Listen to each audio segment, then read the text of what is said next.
வணக்கம் ராம்குமார். வணக்கம். News and வியூஸ்ல பேசுறதுக்கு ஒரு சில செய்திகள் இருந்தாலும் பெரிய விஷயம் என்னன்னா வெள்ளை அறிக்கை தாவேகா அரசு நேற்று வெளியிட்டாங்க. ஸோ அதில் ஆரம்பிச்சு அப்படி ஒவ்வொரு செய்தி உள்ள போவோமா?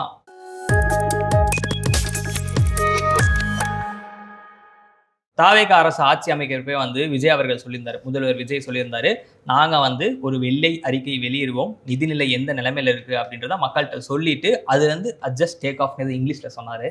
அந்த English clear governance starts now அப்படின்னு வாட்சலாம் சொன்ன மாதிரி நேற்று வெள்ளை அறிக்கை தாக்கல் செஞ்சுட்டாரு நிதித்துறை அமைச்சர் மரிய வில்சன். நீங்க அந்த வெள்ளை அறிக்கையை பார்த்துருப்பீங்கன்னு நினைக்கிறேன். இன்னைக்கு முன்னாள் நிதியமைச்சர் திமுக தங்கம் தென்னரசு அவர்கள் பதிலும் கொடுத்திருக்கிறாரு. ஃபர்ஸ்ட் தாவேகா என்ன பேசுறாங்கன்னு பார்த்துட்டு ஒரு மாசத்துக்கு முன்னாடி அந்த பதவியேற்பு விழாவில் விஜய் அவர்கள் முதல்வர் விஜய் அவர்கள் பேசினதுங்கிறது ரொம்ப முக்கியமான ஒரு பொலிட்டிக்கல் ஸ்டேட்மெண்ட்டாக இருந்தது. வந்த உடனே என்கிட்ட எல்லாம் எதிர்பார்க்காதீங்க, ஏன்னா எல்லாம் சரி பண்ண வேண்டியது இருக்குது. இன்னொன்று இவங்க வாங்கி வச்சுட்டு போன கடன் 10 லட்சம் கோடி பக்கம் இருக்குது அப்படின்னு சொல்லி சொன்னாங்க. இந்த ஒரு மாதம் இவங்க கவனித்த விஷயங்கள்லேருந்து இவங்க இதுக்காக ப்ரிப்பேர் பண்ணதுலேருந்து இப்போ 13 லட்சம் கோடி அப்படின்னு கிட்டத்தட்ட 3 லட்சம் கோடி அதிகம் அப்படிங்கிறத நோக்கி சொல்லியிருக்காங்க. அப்படின்னா அந்த 3 லட்சம் கோடி பொதுத்துறை நிறுவனங்களோட கடன் சேர்க்காம, ஆமாம், அது எதெல்லாம் நட்டத்தில் இயங்குது அப்படிங்கிறத வச்சு அதோட சேர்த்து சொல்லியிருக்காங்க. இப்படி அதை சேர்த்து சொன்னதுமே என்னன்னா தமிழ்நாடு இன்னும் ரொம்ப கஷ்டமான ஒரு இடத்துல இருக்குன்னு சொல்கிறதுக்காக தான் அதெல்லாம் சேர்த்து சொல்லியிருக்கிறாங்க.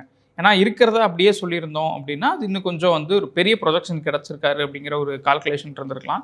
பொதுவாக வெள்ளை அறிக்கை அப்படிங்கிறது இது முதல் முறை அல்ல. இது தொடர்ச்சியாக ஒவ்வொரு அரசுகளும் வரும்போது தமிழ்நாட்டில் இது 3வது முறை. முதல்ல ஜெயலலிதா அவர்கள் 2001 அவங்க அது பண்ணாங்க. அதுக்கப்புறம் பிடிஆர் பழனிவேல் தியாகராஜன் அவர்கள் ஒரு வெள்ளை அறிக்கை வெளியிட்டார். அதுக்கப்புறம் இப்போ இவங்க வெளியிட்டிருக்காங்க. இதில் என்ன ஒரு டிஃப்ரென்ஸ் இருக்குது அப்படின்னா, இதுக்கு முன்னாடி வெளியிட்டவங்க வெள்ளை அறிக்கையெல்லாம் ஒரு 5 ஆண்டுகளுக்காகலாம் வெளியிடலை. அவங்க ஒரு 10 வருஷம் 15 வருஷம் அப்படின்னு மாநிலத்துடைய பொருளாதார நிலை எப்படி இருந்துச்சு அப்படிங்கிறதுலேருந்து அதை வெளியிட்டாங்க. ஆனால் இந்த அரசு வந்ததுக்கப்புறம் 2021 26 வரைக்கும் இந்த 5 ஆண்டு காலம் என்ன நிலைமை அப்படிங்கிறத மட்டும் வெளியிட்டிருக்காங்க. முந்தைய அரசுகள் சொல்லலை. கேள்வி கேட்டோம் அப்படின்னா கோவிட்ன்றது ஒரு பெஞ்ச் மார்க் வச்சிருக்காங்க. ஸோ கோவிட் வந்தனால எல்லாருமே கொஞ்சம் டவுன் ஆனனால மற்ற மாநிலங்களும் 0லேருந்து ஸ்டார்ட் பண்ணாங்க. ஸோ அதனால அதை நாங்கள் ஒரு அடிப்படையாக வச்சு அதுலேருந்து கணக்கிட்டு இருக்கோம் அப்படின்னு. அதனால வெள்ளை அறிக்கை விஷயங்கள் அதை சொல்லியிருக்காங்க. இன்னொன்று வருவாய் பற்றாக்குறை நிறைய இருக்கு சொல்லியிருக்காங்க. வருவாய் பற்றாக்குறையில் எனக்கு பிரச்சனை இருக்கு, அது பின்னாடி வருவோம். நான் பின்னாடி வருவோம். நீங்கள் ஒரு பதிவாகவும் எழுதியிருந்தீங்க, நான் அதுவும் பார்த்தேன். வருவாய் பற்றாக்குறையில் என்னென்ன மாதிரி பிரச்சனைகள் இருக்குது. அதுக்கப்புறம் நம்மகிட்ட 100 ரூபா நம்ம வருமானமாக இருந்தால் 145 ரூபா செலவு பண்ணுறோம். அதனால் அந்த நிலைமையில தான் இருக்கிறோம். கடன் வாங்கக்கூடிய சூழ்நிலையில் தான் இப்போ நம்ம இருக்கிறோம் அப்படிங்கிற எல்லாத்தையுமே அவங்க ஃபிக்ஸ்டாக போட்டாங்க. அப்படி போட்டது அப்படிங்கிறது ஒரு மெசேஜ் தான். விஜய் அவர்கள் அன்னைக்கு மேடையில் சொல்லும்போது 10 லட்சம் கோடி கடன் இருக்குது, உடனே எதையும் நிறைவேற்ற முடியாதுன்னு சொன்னதனுடைய இன்னொரு வெர்ஷனாக நேற்றைய தினம் அவர்கள் பேசும்போதும் அந்த அறிக்கையை முன் வச்சு பேசினாங்க. அதனால் இன்னொன்று, இதற்கு முன்பு நிர்மல்குமார் அவர்கள் அவர் பேசும்போது, அமைச்சர் நிர்மல்குமார் அவர்கள் ஒரு செய்தியாளர் சந்திப்பில் பேசும்போது மின்சார கட்டண உயர்வு தொடர்பான கேள்விகளுக்கு அது மக்களை பாதிக்காத அளவு வரும் அப்படின்னு சொன்னதாக செய்திகள்லையும் பார்க்க முடிந்தது. அப்போ இவங்க சொல்கிற இந்த வெள்ளை அறிக்கையோடு ஒப்பிட்ட விஷயங்களும் அதே மாதிரி நிர்மல்குமார் அவர்கள் வெளிப்படுத்தின கருத்து இதெல்லாம் ஓவராலாக வச்சு பார்க்கும்போது உடனடியாக நலத்திட்டங்கள் எதுவும் நடக்க போகிறதில்ல அப்படிங்கிற ஒரு செய்தி வருது. இன்னொன்று, அடுத்தடுத்த விலையேற்றங்கள் தொடர்பான விஷயங்களுக்குள்ள இந்த அரசு நகருதோ அப்படிங்கிற ஒரு கேள்வியும் இதோடு சேர்ந்து எழுது. அதுதான் இப்போ இவங்க சொன்னதை நம்ம சம்மரைஸ் பண்ணுறோம் அப்படின்னா, அவங்க நிறைய இடங்கள்ல அந்த எண்களை கொடுத்துருக்குறாங்க. ஸோ நம்ம எண்களை பார்க்கும் பொழுது என்ன ஆகும்னா எல்லாமே இரட்டிப்பாக இருக்கும். அந்த விஷயங்கள் எல்லாமே தெரியுது. அவங்க ஒரு 6 முக்கிய தரவுகள் அப்படின்னு சொல்லி ஒரு இதை கொடுத்துருந்தாங்க. அதில் 3 தரவுகள் ஓரளவுக்கு பரவாயில்லாம தான் இருக்குது. ஆனால் அதை அவங்க எதிர்மறையாக குறிப்பிட்டிருந்தாங்க. அதுதான் ஏன்னு தெரியல. ஸோ அது என்னன்னா, ஒன்று வருவாய் பற்றாக்குறை ஒரு எண்ணில் கொடுத்துருந்தாங்க. 2021 அது உயர்ந்திருக்கிறது அப்படின்னு சொல்லியிருக்கிறாங்க. ஆனா அதை வெறும் எண்களாக நம்ம பார்க்காம நம்ம மாநிலத்தினுடைய மொத்த உள்நாட்டு உற்பத்தியோட ஒப்பிட்டு பார்க்கும் பொழுதுதான் அதனுடைய சதவிகிதம் தெரியும்.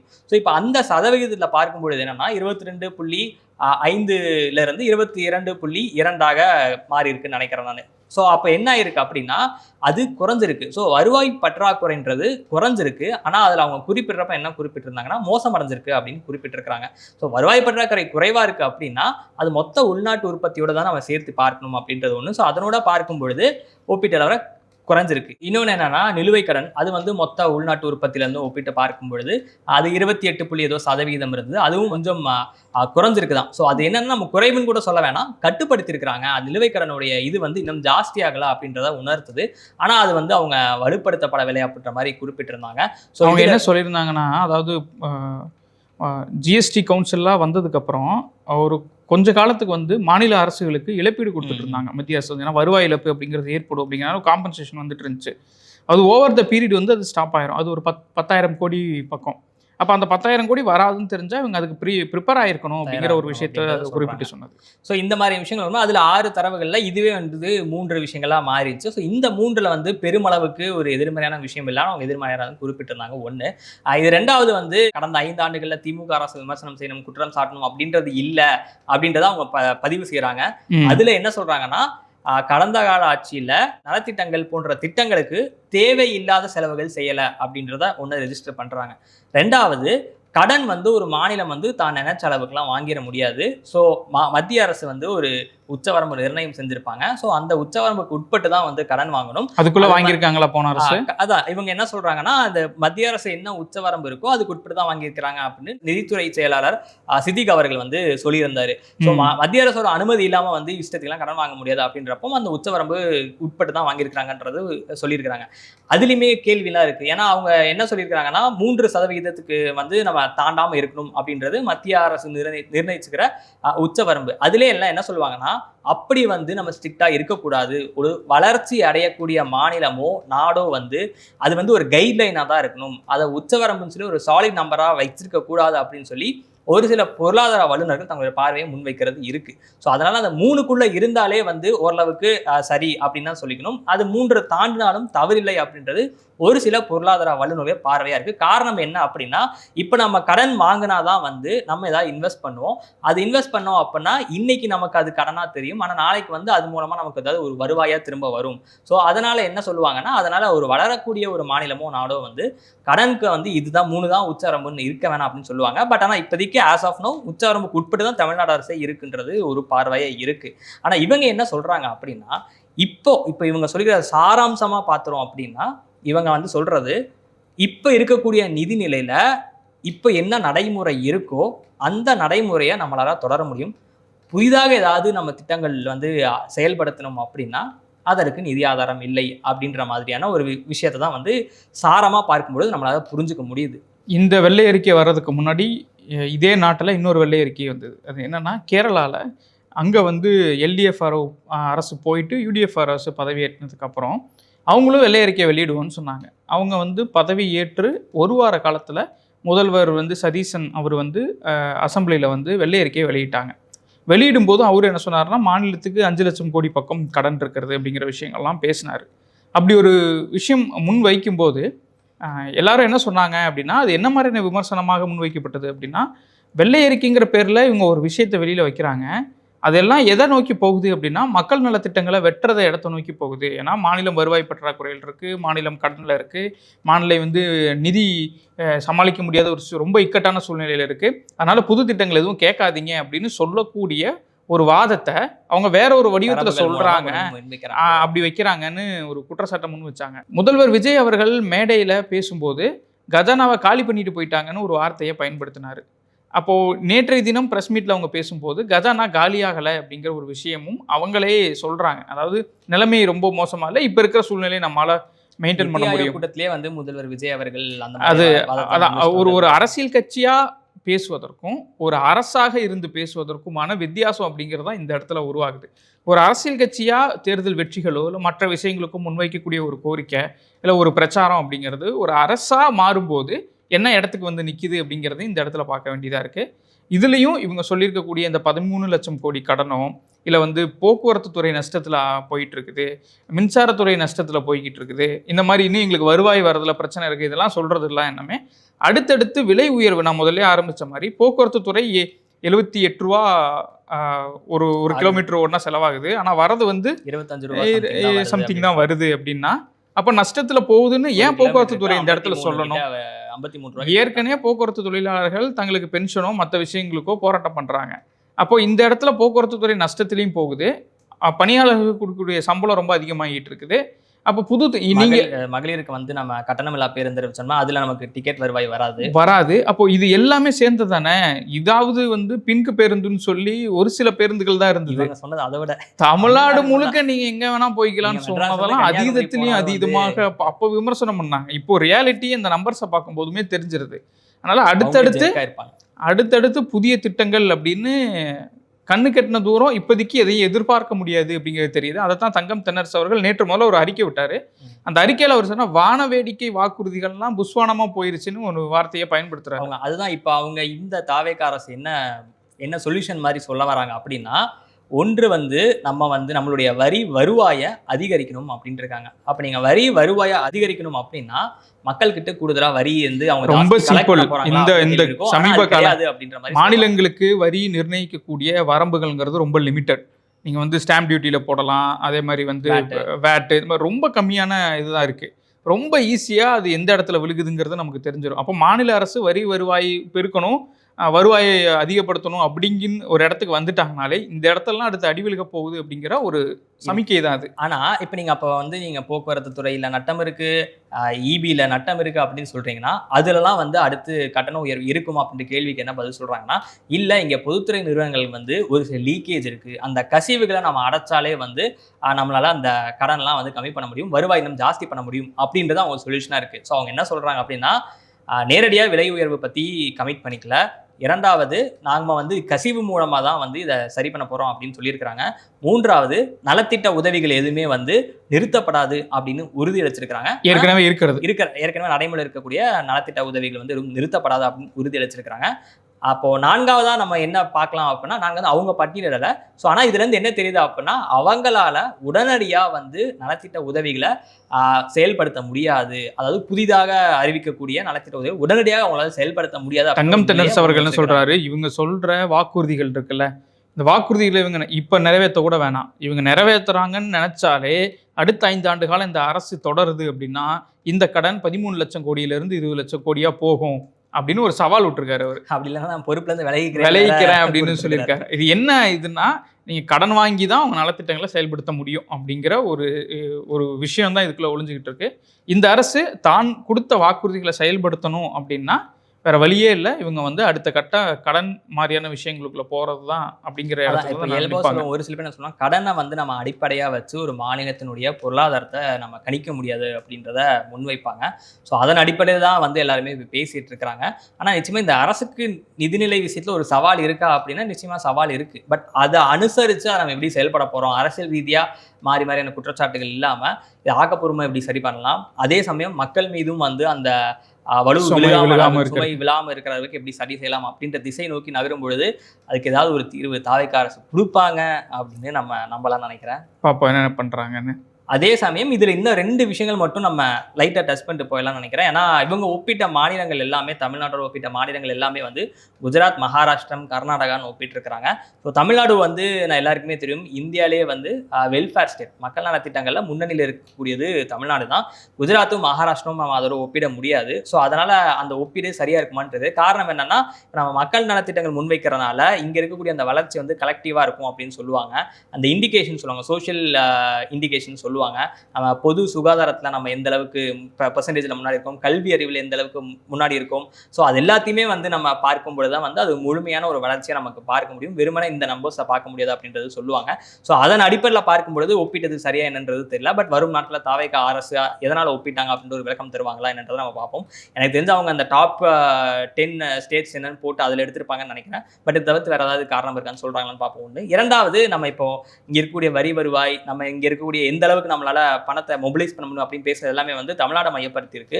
மத்திய அரசு கிட்ட இருந்து என்னென்ன நிதி வரணும், அதுல ஏதாவது குறைபாடு இருக்கு அப்படின்னா அது நம்ம அடுத்து எப்படி ஃபைட் பண்ணணும், அந்த மாதிரி விஷயங்களும் நம்ம பார்க்க வேண்டியது இருக்கு. ஏன்னா இப்போ தங்கம் தென்னரசு அவர்கள் சொன்னது வந்து கிட்டத்தட்ட 40,000 கோடியோ ஏதோ சம்திங் ஒரு நம்பர் சொல்லியிருக்காரு.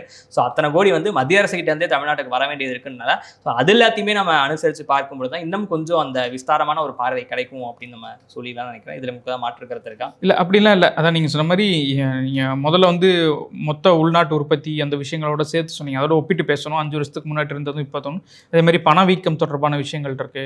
ஒரு 5 வருஷத்துக்கு முன்னாடி நம்ம ஒரு பொருளை 100 ரூபாய்க்கு வாங்கியிருந்தோம்னா இன்னைக்கு 110 ரூபா பக்கம் வாங்குறோம். அப்போ அந்த நம்பர் அதிகமான மாதிரி தெரியும். ஆனால் அது கூட பெரிய டிஃப்ரென்சஸாக அதை நம்ம எடுத்துக்க முடியாது. அதனால் இந்த விஷயங்கள் வரக்கூடிய காலத்தில் மக்கள் நல திட்டங்களாக இவங்க என்னென்ன மாதிரி முன்வைக்கிறாங்க, அதுக்கு எப்படி இப்போ ஃபினான்ஸ் அகாமடேட் பண்ணுறாங்கிறத பொறுத்து ஃபர்தராக நம்ம பேசுவோம். ஸோ இப்போ நம்ம அப்படியே இந்த ஃபினான்ஸ்லேருந்து அரசியலுக்கு வந்தோம் அப்படின்னா, வைகோ அவர்கள் வந்து முதல்வர் விஜய் அவர்களை சந்திக்கிறதுக்கு நேரம் கேட்டிருக்காரு. எனக்கு தெரிஞ்ச அநேகமாக நம்ம பேசியிருக்கிற இந்த நேரத்தில் வைகோ அவர்கள் போய்கிட்டு இருப்பாருன்னு நினைக்கிறேன் நான். தலைமைச் செயலகம் நோக்கி போய்கிட்டு இருப்பாருன்னு நினைக்கிறேன் நான். ஒருவேளை இந்த இடைத்தேர்தலின் எண்ணிக்கையை வந்து 6லேருந்து 8 கூடுமோ தெரியல. அது என்ன ராஜினாமா பண்ணுறாங்களா அப்படின்னு தெரில. ஆனால் எல்லாரும் அது அந்த பல்ஸை பார்த்துட்டாங்க. வரிசையாக அடுத்தடுத்து ராஜினாமா பண்ணிட்டு இருக்கிறது அப்படிங்கிறது. சமீபத்தில் விஜயபாஸ்கர் அவர்கள் அவரும் வந்து பதவி விஜயபாஸ்கர் ஏன்னா எம்ஆர் விஜயபாஸ்கர் அவரும் வந்து லைனில் இருக்கிறதாக ஒரு தகவல் இருக்கு. அதனால் வரிசையாக வந்து ராஜினாமா பண்ணிட்டு இருக்காங்க. மக்கள்கிட்ட இருந்து பெரிய எதிர்ப்பு வரல அப்படின்னு அவங்க உணர்றாங்க. அதனால் நம்ம ராஜினாமா பண்ணிட்டு வரக்கூடிய இடைத்தேர்தலில் சம்மந்தப்பட்ட தான் விரும்புகிற கட்சியோடு சேர்ந்து நின்றுக்கலாம் அப்படின்னு கூட அவங்க எதிர்பார்க்குறாங்க. அதனால் வந்து மதிமுகலேருந்து அப்படி பண்ணுவாங்கன்னு தெரியல. சமீபத்தில் வைகோ அவர்களாகட்டும், துரை வைகோ அவர்களாகட்டும் ரொம்ப குதூகலமாக இருந்தாங்க.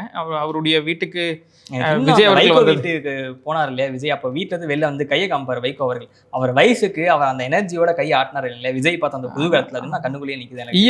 ஈஸ்வரன் அவர்கள், கொங்குநாடு மக்கள் தேசிய கட்சி ஈஸ்வரன் அவர்கள் வந்து சமீபத்தில் திமுக கூட்டம் ஒன்றில் பேசியிருக்கிறார். அவர் பேசும்போது நீங்கள் எங்களையெல்லாம் மேடையில் வச்சுட்டு ஸ்டாலின் அவர்கள் தொடர்பாக வந்து எவ்வளோ உணர்ச்சியாக பேசுனீங்க, நீங்கள் நாங்களாம் என்னமோ நினச்சோம் உங்களை, நீங்களாம் இப்படி போவீங்கன்னு நாங்கள் எதிர்பார்க்கவில்லைன்னு ரொம்ப சங்கடப்பட்டு பேசினார். அதனால் ஆல்மோஸ்ட் இவங்க அந்த கூடாரம் இந்த பக்கம் போகிறதா தான் இருக்குது. ஆனால் ராஜினாமா பண்ணிட்டு போகிறாங்களான்னு தெரியல. அதிகாரப்பூர்வ அறிவிப்பு ஏதாவது கொடுத்தாங்கன்னா அது தொடர்பாக நம்ம பேசுவோம். ஸோ இப்போ நம்ம இடைத்தேர்தல் குறிப்பிட்டனால இந்த செய்தியை முடிச்சுக்கலாம்னு நினைக்கிறேன். திருச்சி கிழக்கில் வந்து ஆளூர் ஷானவாஸ் அவர்கள் வந்து தனியாக ஒரு கட்சி ஆரம்பித்து விசி கலந்து விலகி தனி கட்சி ஆரம்பித்து திருச்சி கிழக்கில் போட்டியிட போகிறதா வந்து ஒரு தகவல் வந்துட்டு இருக்கு. ஒரு சில ஊடகங்கள் மூலமாக அது வெளியிடப்பட்டது.